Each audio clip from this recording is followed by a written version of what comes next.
From the Presidential Palace, Manila, Dateline Malacañang.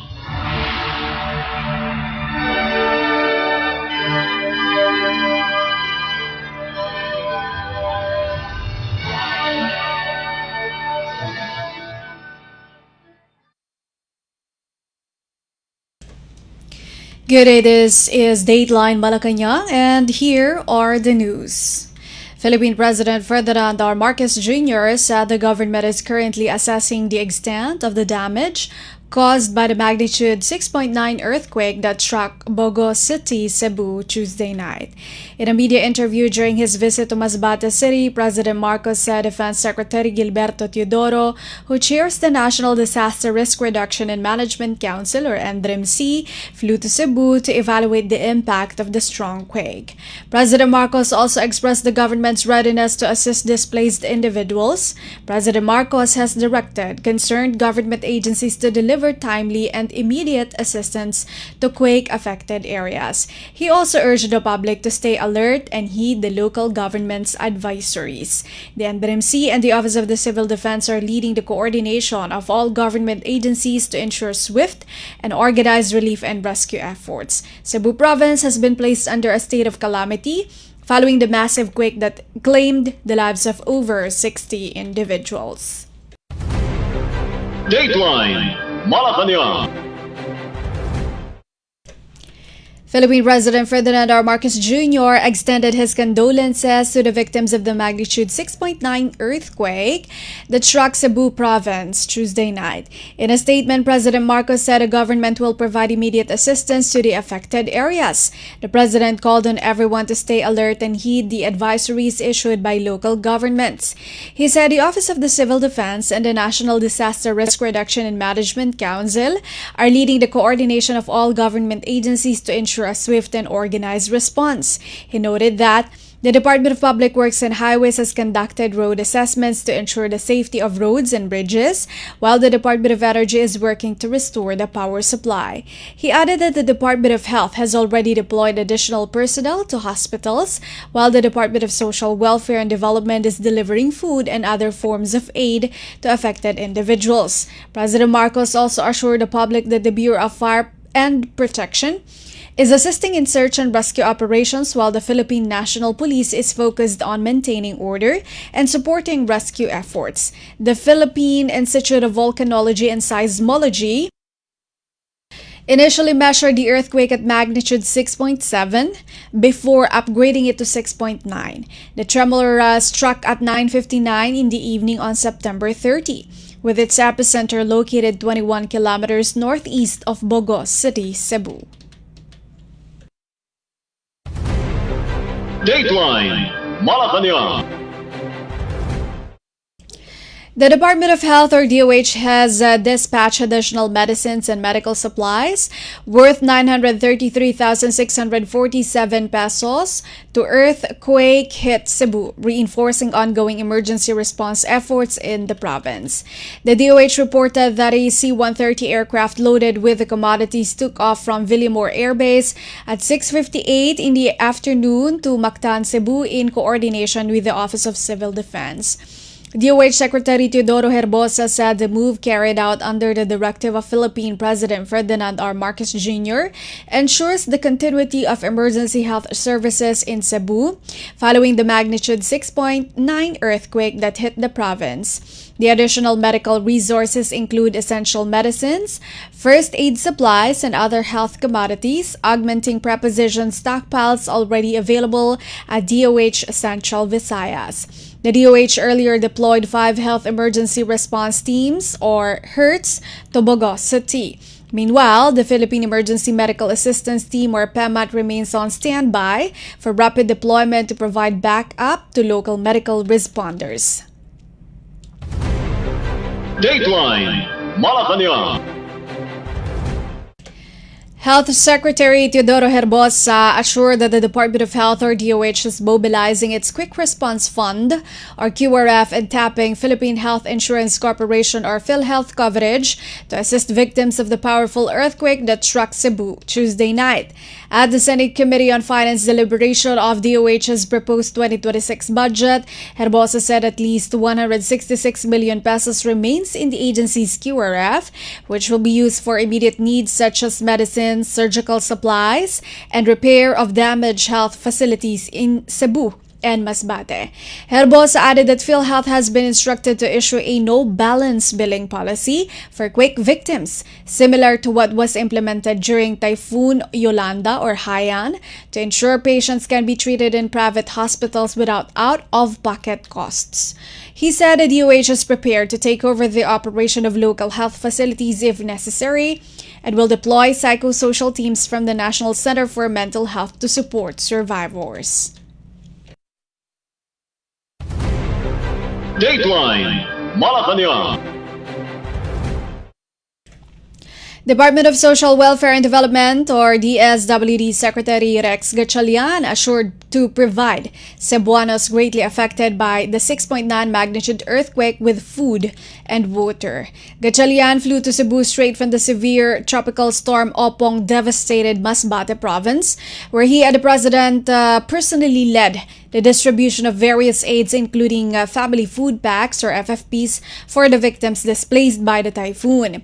Immediately after the earthquake, boxes of FFPs loaded in wing vans were sent to Bogo City ready-to-eat food or RTEF boxes containing food that requires minimal preparation are set to be distributed to the affected families.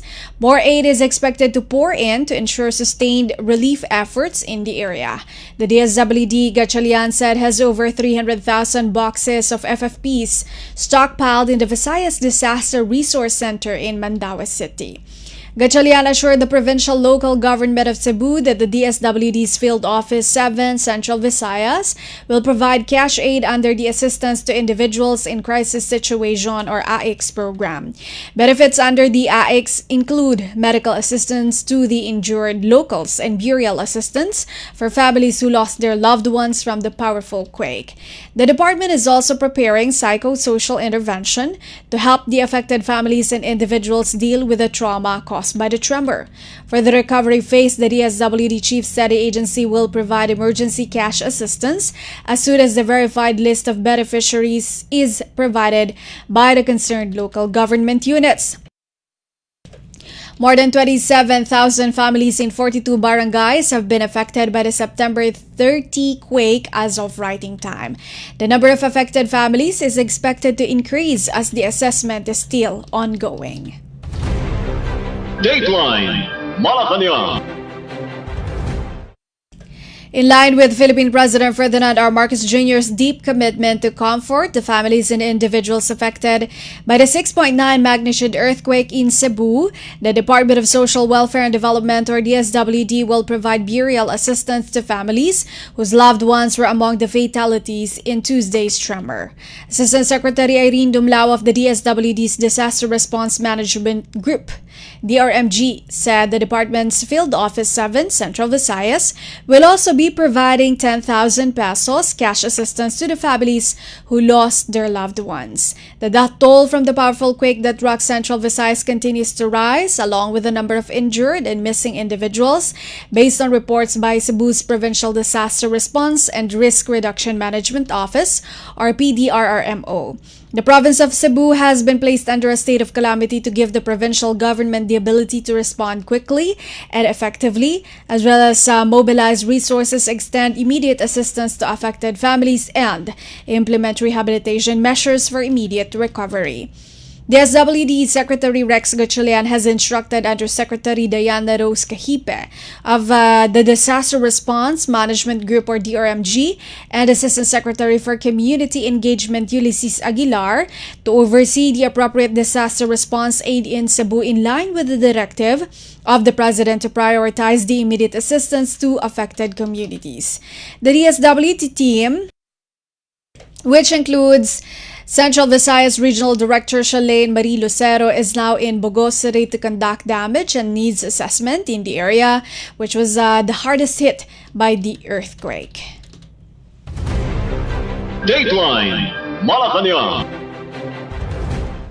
Still on assistance, the Department of Migrant Workers or DMW has mobilized assistance for overseas Filipino workers or OFWs, including their families who were affected by the 6.9 magnitude earthquake that jolted the Visayas Tuesday. In an interview on Wednesday, Migrant Workers Secretary Hans Leo Kakdak said he has directed regional offices to coordinate with the Overseas Workers Welfare Administration or OWA in assessing the condition of OFW seafarers and their families in hard-hit areas including Biliran, Northern Samar, Eastern Samar, Catbalogan City, Santa Rita, and Marabut in Samar, Isabel Calubian, Cananga, Palompon, Merida, and Tacloban City in Leyte, Southern Leyte, and Ormoc City. He also assured affected OFWs of continuous service, specifically for those who may be stranded at airports and ports and those with affected flight schedules. He said that DMW regional offices in the Western, Eastern, and Central Visayas have been directed to remain open and continue providing services to OFWs. Kakdak said the priority now is to identify the immediate needs of OFW families and ensure that appropriate support reaches them quickly. He also ordered full assistance for those who require employment documentation services, which he said may be done online, assuring that the DMW central and regional offices will meet the needs of these OFWs. For urgent needs, families of OFWs and seafarers may contact the nearest DMW and OWA regional office or call OWA 24/7 hotline 1348. Dateline Malacañang. The government is activating its 20 pesos per kilogram rice program in Visayas areas hit by the magnitude 6.9 earthquake for at least 1 month, Agriculture Secretary Francisco Chu Laurel announced. Chu Laurel said a team was deployed on the ground to assess areas severely affected by the 6.9 magnitude that struck Bogo City Tuesday. Department of Agriculture or DA spokesperson Assistant Secretary Arnel de Mesa said the agency also stands ready to provide necessary aid to farmers affected by the earthquake. As of writing, he said the DA is waiting for initial reports on damage sustained by the agricultural sector, including farm-to-market roads in the region. The entire Cebu province had been placed under a state of calamity on Wednesday. At least 60 were reported dead while scores were hurt following the deadly earthquake. The National Disaster Risk Reduction and Management Council is still validating reports on casualties. Dateline Malacañang. A 60-day price freeze is now in place for basic commodities in Cebu to protect residents affected by the magnitude 6.9 earthquake Tuesday. This after the Cebu Provincial Board declared a state of calamity Wednesday. In a press release, the Department of Trade and Industry or DTI said its monitoring teams have been deployed to inspect markets, verify prices, and ensure an adequate supply of goods. DTI urged the public to report any violation by sending messages to report to sec@dti.gov.ph or call its hotline 1DTI or 1384. Trade and Industry Secretary Cristina Roque said a price freeze will ensure businesses will not take advantage of the situation and ensure a steady supply of essential commodities. The freeze price include liquefied petroleum gas or LPG and kerosene, according to the Department of Energy or DOE. Dateline Malacañang. A ranking Office of Civil Defense or OCD official on Wednesday said the country's uniformed services have been mobilized to help the ongoing response missions following the magnitude 6.9 earthquake that hit Bogo City, Cebu, and other nearby provinces late Tuesday. OCD Deputy Administrator for Administration Assistant Secretary Bernardo Rafaelito Alejandro IV made the assurance in an online press briefing. Uniformed services include the Armed Forces of the Philippines or AFP, the Philippine Coast Guard PCG, the Philippine National Police or PNP, and the Bureau of Fire Protection BFP. Alejandro said among those immediately deployed were troops from the Philippine Army's 525th Combat Engineer Battalion, along with rescue teams from the Philippine Air Force or PAF's 505th Search and Rescue Group. He said these personnel were sent via PAF C-130 transport aircraft and are now on the ground in the northern part of Cebu to augment rescue units. In a statement, PAF spokesperson Colonel Maria Cristina Basco said they also mobilized Black Hawk helicopters from the 205th Tactical Helicopter Wing to carry out rapid damage assessment and needs analysis missions, as well as airlifted rescue and medical teams, equipment, and relief goods to hardest hit areas. The PCG, meanwhile, is sending 2 of its ships to help in the ongoing relief missions, according to Alejandro. In an interview in Bagong Pilipinas Ngayon program, Alejandro said the number of reported fatalities currently undergoing validation and verification has now reached 69. He said 30 of the reported deaths are from Bogos City, 22 from San Remigio, 10 from Medellin, 5 in Tabogon, and 1 fatality each in Sogod and Tabuelan, all in Cebu province. In a statement, AFP spokesperson Colonel Francel Margaret Padilla said search and rescue operations are now ongoing in affected areas in Cebu, with military units working in coordination with local authorities and first responders. Dateline Malacañang. Only 5 of the 27 power plants affected by the magnitude 6.9 tremor that hit Cebu province Tuesday remain unavailable as of 6 in the afternoon as restoration works continued on Wednesday. The National Grid Corporation of the Philippines, or NGCP, identified these as the Therma Visayas Incorporated 1 and 2 in Toledo City, Cebu, Bohol Diesel Power Plant 3, Panay Diesel Power Plant 3, and Unit 4 of the Power Barge 101 moored in Iloilo City, which have around 360.2 megawatt capacity that is unavailable to the grid. On the other hand, among the transmission lines that were affected, 4 remain on outage, and these are the Daan Bantayan Tabango 230 kilovolt lines 1 and 2, Daan Bantayan Compostela 230 kV lines 1 and 2, Tabango Cananga 230 kV line 2, and the Leyte Luzon 350 kV HVDC line. NGCP said 85% of the latest summer subgrid has been restored. Energy Secretary Sharon Garin, in a statement, said all energy sector stakeholders have joined hands to hasten the power restoration efforts in Cebu and other areas affected by the earthquake, in line with the directive of Philippine President Ferdinand R. Marcos Jr. The Department of Energy, or DOE, in a statement, said priority is given to vital establishments such as hospitals, water stations, and other lifeline facilities.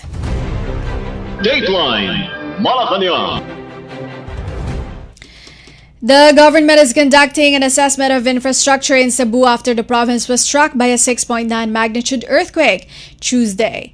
Department of Public Works and Highways DPWH Secretary Vicencio Dizon said Philippine President Ferdinand R. Marcos Jr. has instructed him and Department of Social Welfare and Development, or DSWD, Secretary Rex Gatchalian to assess the situation in earthquake-hit areas, particularly in Bogos City, the epicenter of the tremor. Dizon was in Masbate with the chief executive to assess the damage of severe tropical storm Opong, which devastated the province last week. He noted that the president ordered the agency to assess the immediate needs of residents in the area a few days after Opong hit. Among the immediate actions to be taken are the cleaning and repair of damaged roads and bridges in the province, to facilitate the rapid delivery of assistance from other government agencies such as the DSWD. Dizon added that the DPWH's quick response team has been immediately dispatched to clean up and remove debris in areas affected by the cyclone. Dateline Malacañang. The Department of Tourism, or DOT, is extending assistance to the tourism sector as it continues to assess the extent of damage caused by the powerful magnitude 6.9 earthquake on destinations in the Visayas, specifically the worst-hit Cebu province. Tourism Secretary Cristina Frasco joined her fellow cabinet secretaries in visiting the ground zero in Cebu province to identify the immediate aid required by the affected public. Based on the latest Tourism Infrastructure and Enterprise Zone Authority, or TIEZA, assessment, the following heritage sites sustained damage from the tremors: Fort San Pedro, Diocesan Shrine of Santa Rosa de Lima, Daan, Bantayan, Peter and Paul Parish, Bantayan, San Isidro Labrador Church, Tabogon, Capelina de Fatima Replica San Remillo, San Juan Nepomuceno Parish, San Remillo, Medellin Tourist Rest Area, Carmen Tourist Rest Area. Several roads and bridges in Bogo, Tabuelan, Medellin, and San Remillo were also reported to be impassable. TIEZA personnel were deployed in several areas in Cebu to conduct continuous assessments, which will provide a DOT guidance on steps to take for appropriate support.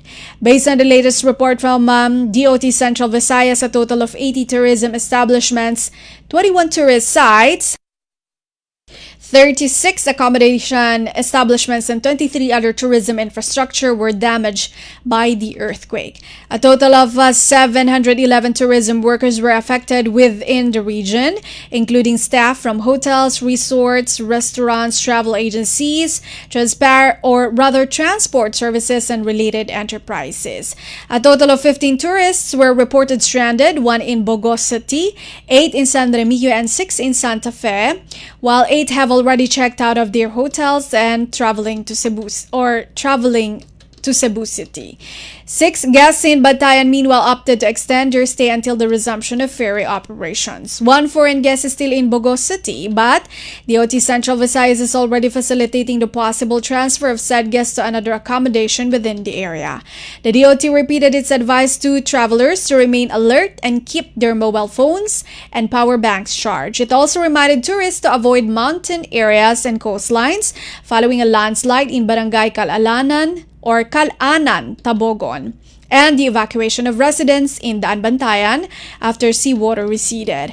Power interruption and telecommunication service disruptions, the DOT added, have been reported in parts of northern Cebu. The DOT Central Visayas is also in coordination with the Department of Social Welfare and Development Central Visayas Region and the LGUs for food packs and assistance for affected tourism workers. The agency, through its various regional offices, is also offering the Turismo Ascenso Loan Program with the Department of Trade and Industry, or DTI, and Small Business Cooperation, or SBCOR, to assist affected tourism micro, small, and medium enterprises. Dateline Malacañang.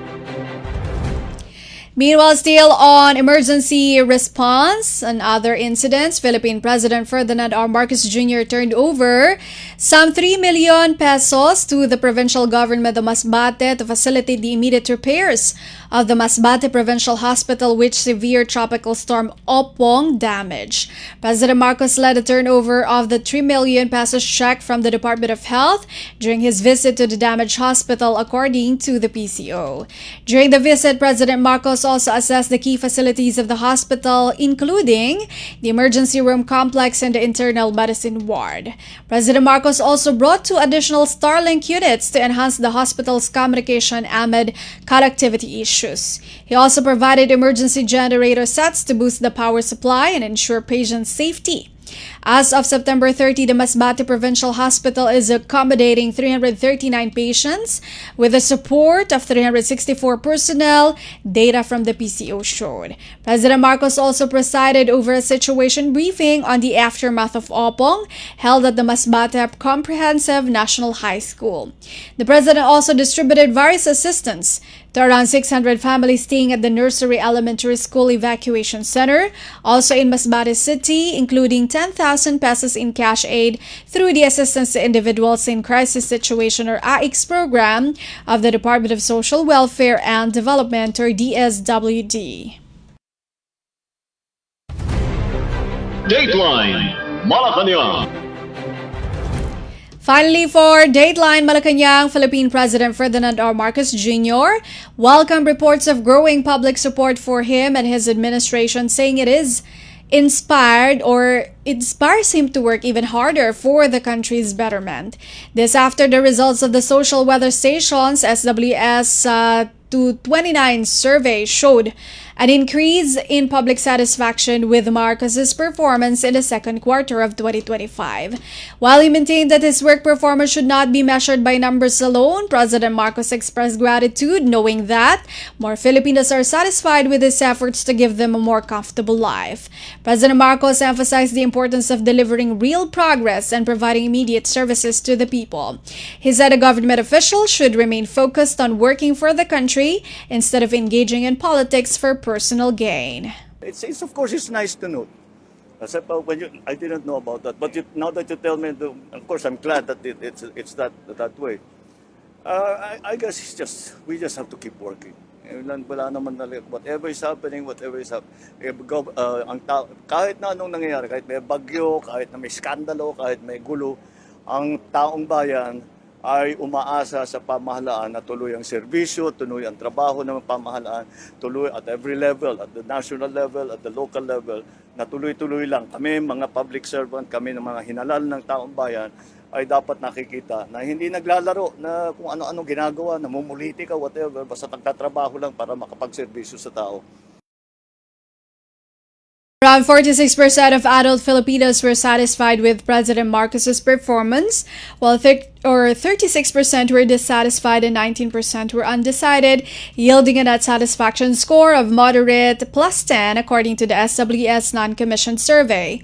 The poll results saw a significant 20-point improvement from the poor -10 net score logged in April 2025, reversing the downward trend observed over the past 3 quarters.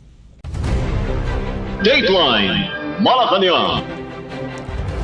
And that is all for today's Dateline Malacañang for Radyo Pilipinas World Service. This has been Bea Gaza-de Guzman. From the Presidential Palace, Manila, Dateline Malacañang.